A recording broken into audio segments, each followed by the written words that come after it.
Alright, also local, welcome back to the channel, and guess what? It's UFC 300 Fight Week, and in today's video, we're gonna be doing something kinda new. Since everyone and their mother's doing their own little prediction video with their own little analysis and breakdown behind it, I thought I'd do something a little bit more fresh and new.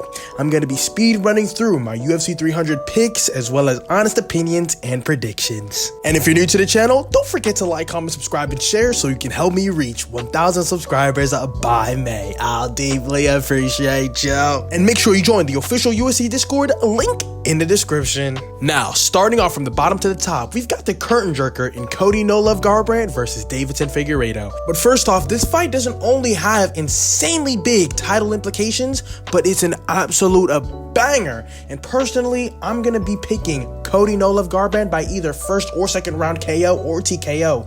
This is an absolute sleeper of a fight if you ask me. Moving up on the list, we have Jim Miller versus Bobby Green.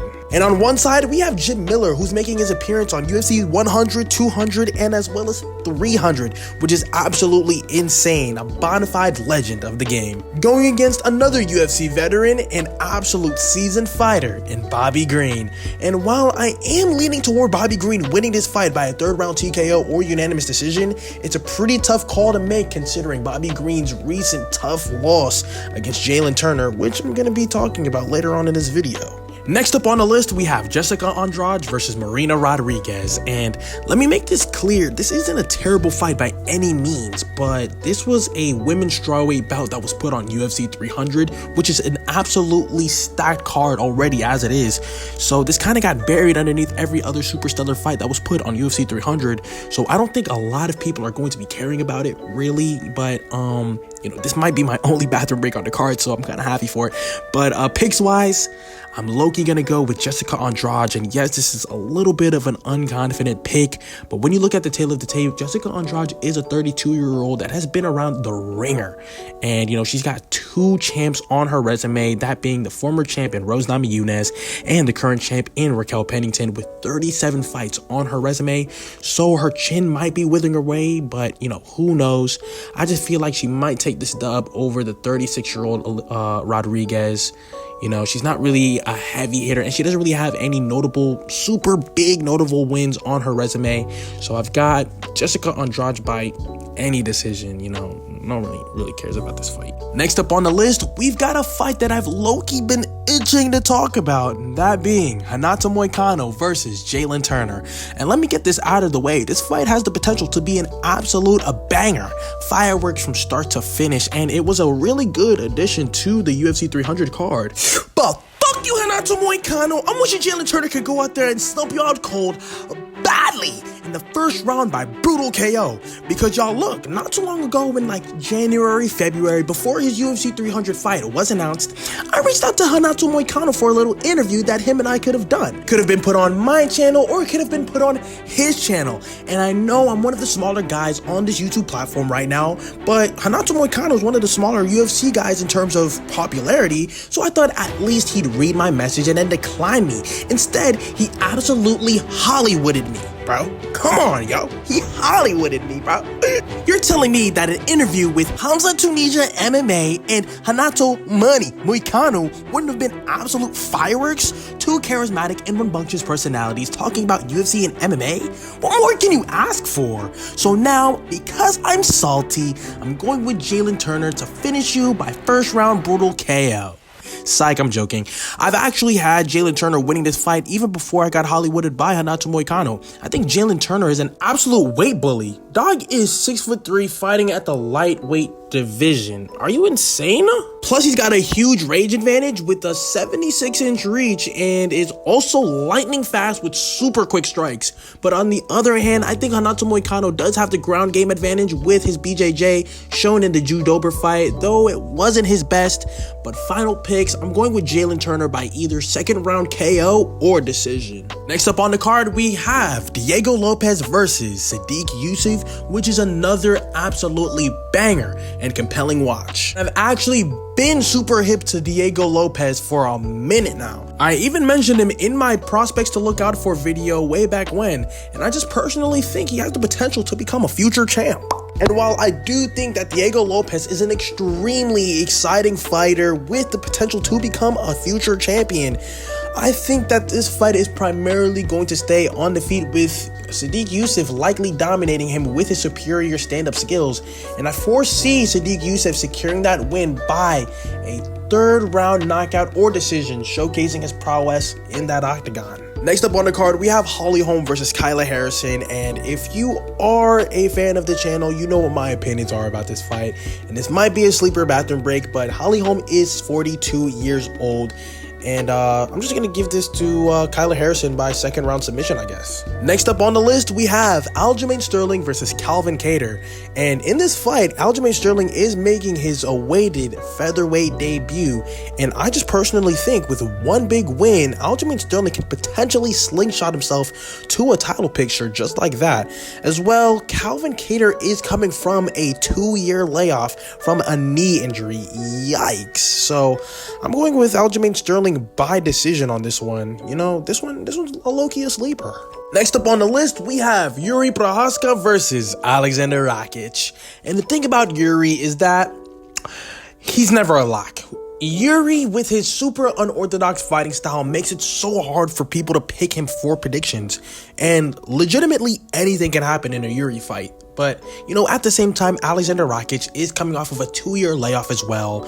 So this is a tough one to pick, primarily because anything can happen in a Yuri fight, and it's not like, you know, there's no tied up tunnel vision. There's no like, oh yeah, Yuri's gonna do this by that.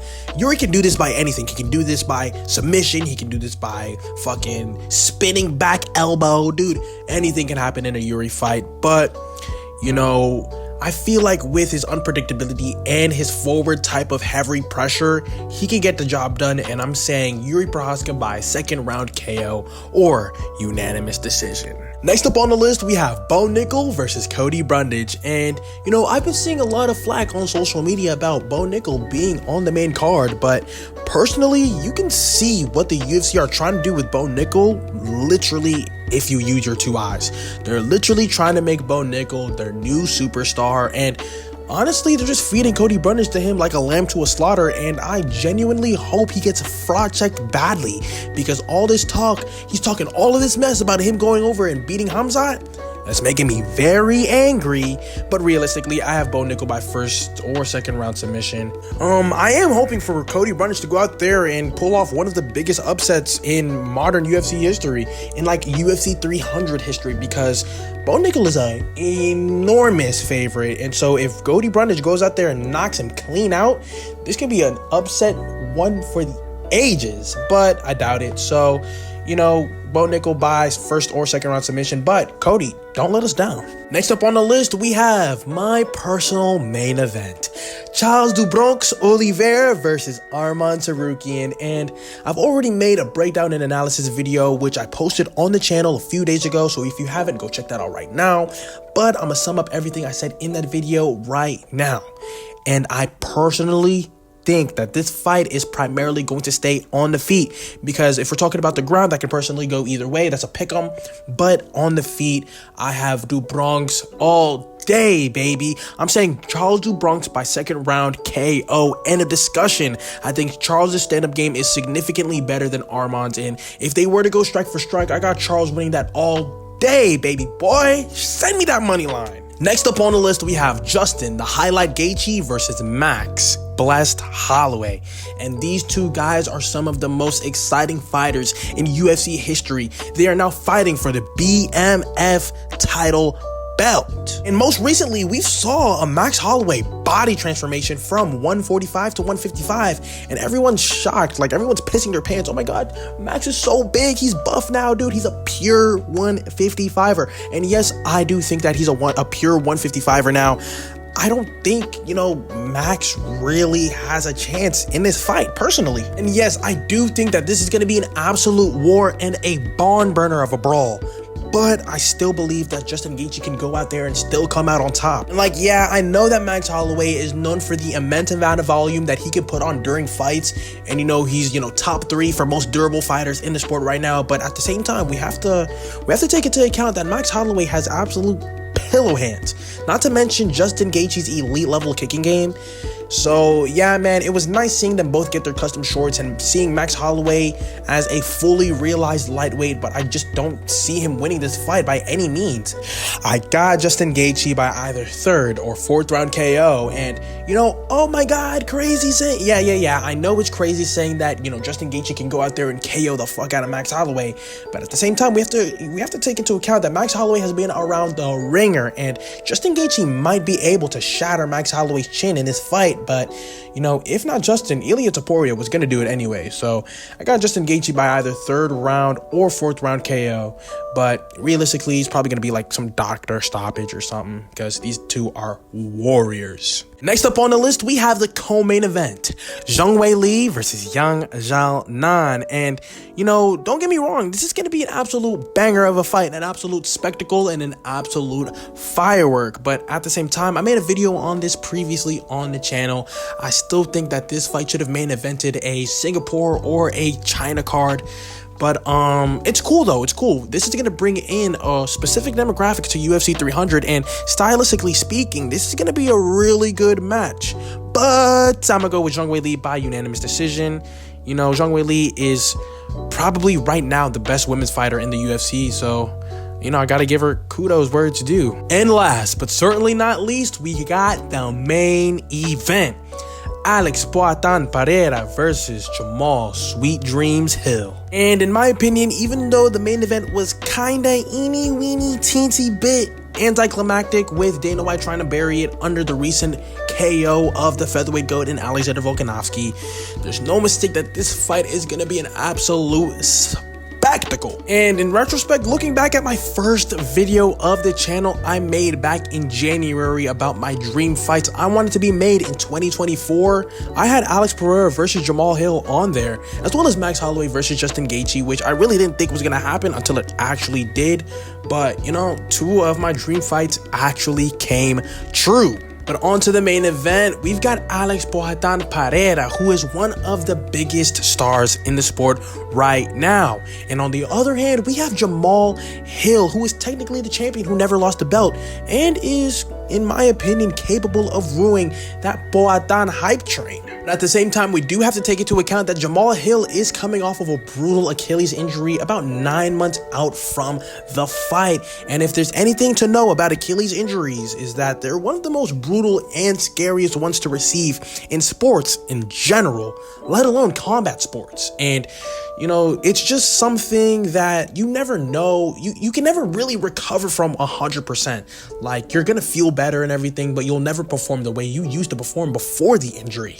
And he's going against I personally think Alex Pereira is the best leg kicker in the game right now, with lightning fast, unreadable kicks. Like, dude, he's gonna be tearing those legs apart. But when I'm looking at both of these guys, I do see massive chinks in their armor that can be exploited by both of them, respectfully. I just personally think that Jamal Hill is a little more open than Alex Pereira is in the long run, with, his hands always being down, him not always having the best footwork, as well as his mediocre head movement, not to mention his constant habit to load up on shots, which could 1000% get him countered by Alex Pereira in a heartbeat. And to basically sum everything up, I think that Alex Pereira wins this fight by a brutal 2nd round KO. I just think with Jamal Hill's fighting style, where he constantly leaves himself open, he's just bound to get counter-striked by one of the best counter-strikers in the UFC today, as well as that high levels of forward pressure that Alex Pereira be putting on his opponents, and his grade A elite level kickboxing that we're going to see displayed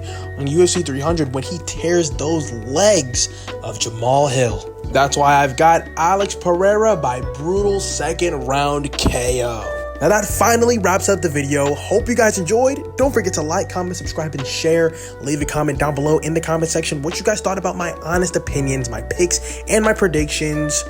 We'll see you next time. Ciao!